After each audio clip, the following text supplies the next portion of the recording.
Hello there, my name is Jeff and I'm here to review One Week Friends.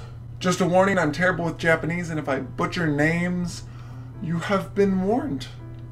What I say may be completely wrong, but it's how I read it and or have heard it.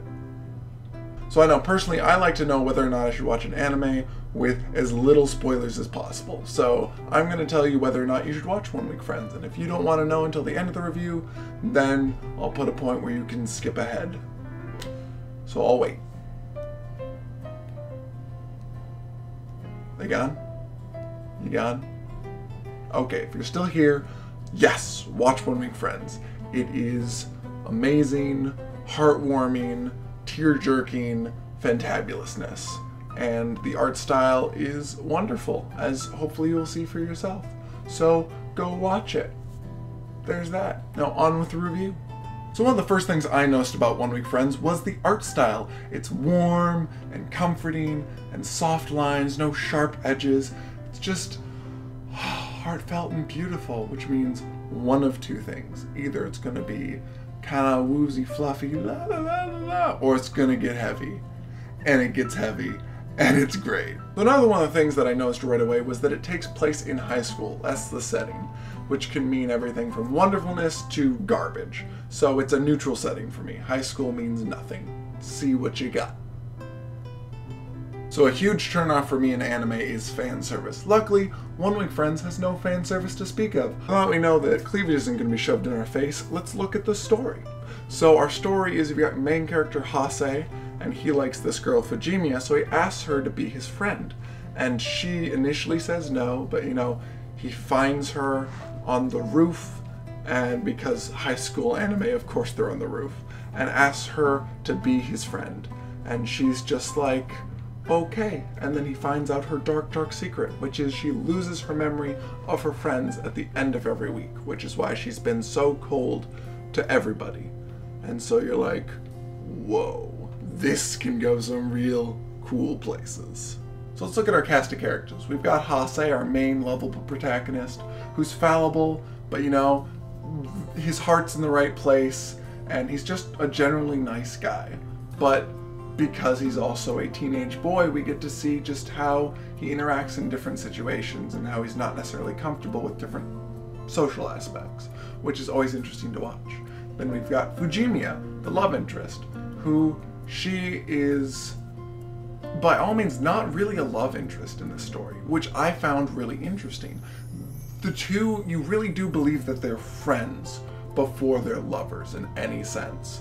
And their friendship comes first, and that is just so refreshing to see, that it's not, oh, I like you, oh ho ho, and that means something different than friendship. Because personally, I believe, if you're gonna like someone and date someone, you should be their friend first. But that's just me. And so seeing just these two be friends was refreshing and wondrous. Now we've got our two side characters.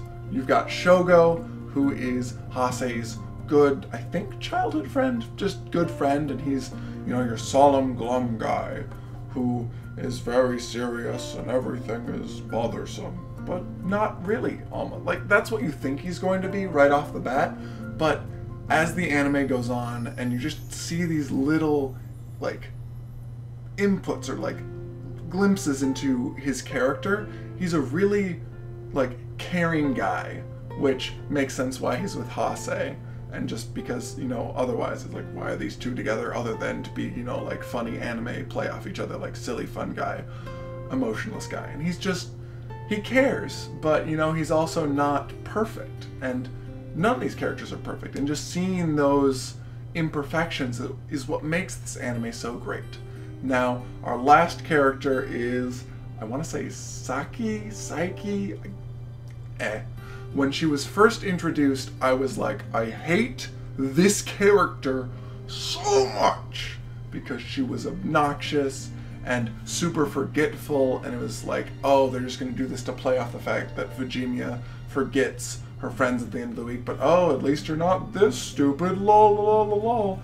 But her forgetfulness is deeper than that, and just the way she acts and the way her face is drawn, it almost looks like she has something similar to Down syndrome or some sort of mental illness, which I've never seen represented in an anime. I know maybe you've seen it, but I really haven't. And so for me, this was just really cool. And it was never expressly stated that she had any form of like mental illness, but to me it seemed pretty clear.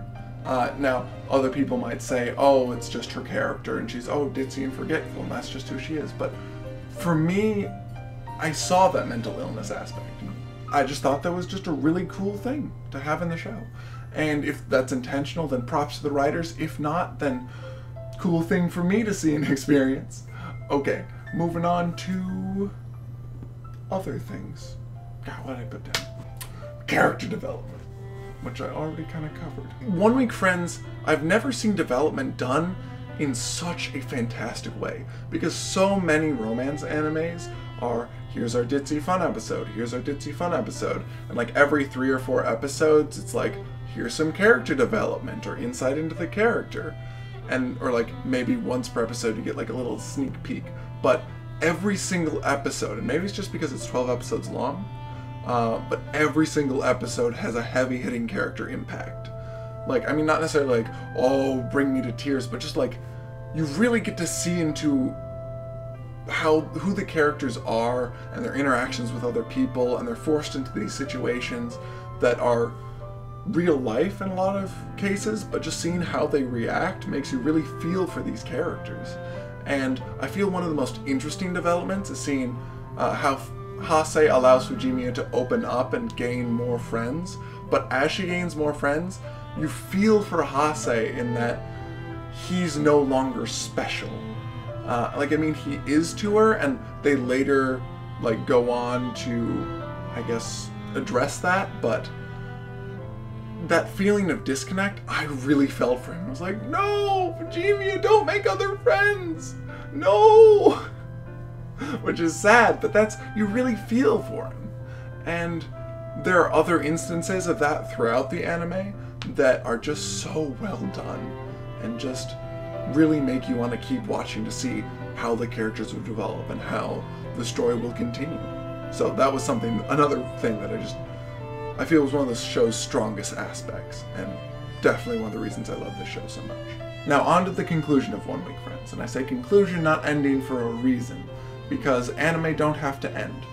If it's trying to stay loyal to a manga, and you know it concludes where it needs to conclude, like wraps up an arc or something like that, and then hints like, you know, it continues because we're staying loyal to the manga. I love it when anime do that, because if I love a manga and it does that, I'm like, thank you. I appreciate that. But if an anime or show does that, but it doesn't have a manga or some base material, then I'm very upset at it, because I'm like, really? Really, you have complete creative license and you're gonna hope that you get another season. If you never do, we're just gonna sit here and go, really? Ugh. It's upsetting, because then you'll never know what happens. But if there's a manga, then you can just read on. Totally okay with that. Now with One Week Friends, I'm not actually sure if I believe there was a base manga, and I don't know if it continues off of this ending, but where it ended wrapped up all of the questions that it posed, and it was very, very fulfilling. And that's all I can really say about it, is that I got a good cry, characters wrapped up where they needed to wrap up, and it could continue, but it was just fulfilling to me. And so really just a nice ending, that after it ended I was like, that was wonderful. I feel complete. On to another anime. So, should you watch One Week Friends? Yes. Now I'm not going to give a number, point value as to reviewing this, because I feel that like, if I saw a low number, like a 7, like anything that was below an 8.5, I'm not watching that anime. And so I don't want to do that to One Week Friends or any other anime that I ever review. So make the judgment call for yourself. I would say go watch it. And that's all. Thank you for watching. I have been Jeff, anime reviewer. And if you are watching this after having seen my number 6 review on my other channel, thanks for sticking around. Yeah, this is the new channel that I'm going to be uploading things on and doing anime reviews. So go enjoy them and my wonderfulness. Oh, and the soundtrack that you heard throughout this video was the soundtrack from One Week Friends. So if you enjoyed it, there's another reason to go watch it. Yay!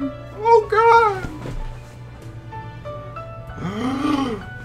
Disadvantage of doing reviews on a bouncy ball instead of a chair. Okay. Woo!